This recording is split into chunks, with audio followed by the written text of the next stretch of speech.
Assalomu alaykum. YouTube ahli, aziz yurtdoshlar, podpischilar, obunachilar, ishora boliqqa keldim. Hozir ko'ramiz, qarmoq tashajaq ol. Boliqqa bo'lmak yo'qmagan ko'rib boringlar video joylanadi.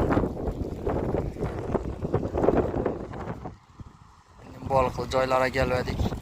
Qani boliq bo'lmak yo'qmagan ko'ramiz. Voy bile sudak. Xitoy eskiler bir anda ekan buni in o'tyotir. 3-4 tane Xitoy eski gidip boryapti.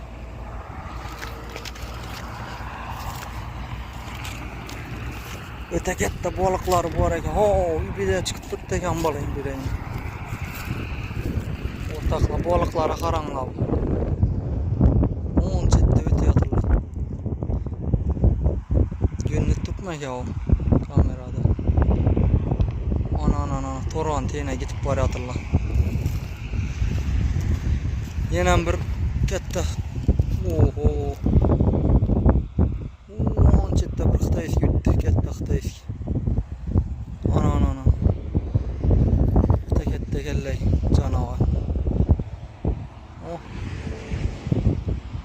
Loylatib o'tdi. Delfin ekan beri baliqlari. Katta baliq bor ekan. O ketdi. Baliqli joy bor, lekin say, ne qarmoq ayladi, ne oq qurish mumkin hozir. Hozir og'am qurib bo'lmaydi. Ina baliq gitti ana. Yurtdoshlar, şimdi baliqli joy topdik. Xudo xolasa. Mestana bilasizlar o'zlaringiz nedaligini. Ana yana birini gitti. Xitoy eskilari qaranglar.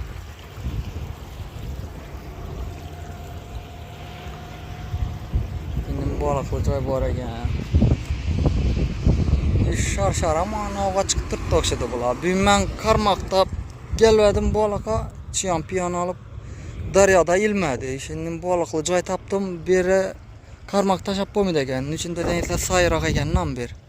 Lekin baliq o'ta ko'p ekan. Baskalidan mobillar bilinmabmi.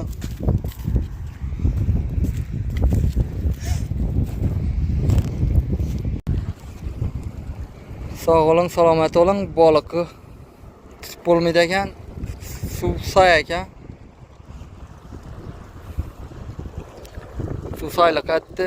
Hammangizga rahmat. Shu necha ko'rganlaringiz uchun aslan qaytyotirmiz. Keyin bir ishlatib kelarmiz, bir planlashtirib hozircha turarsan qani.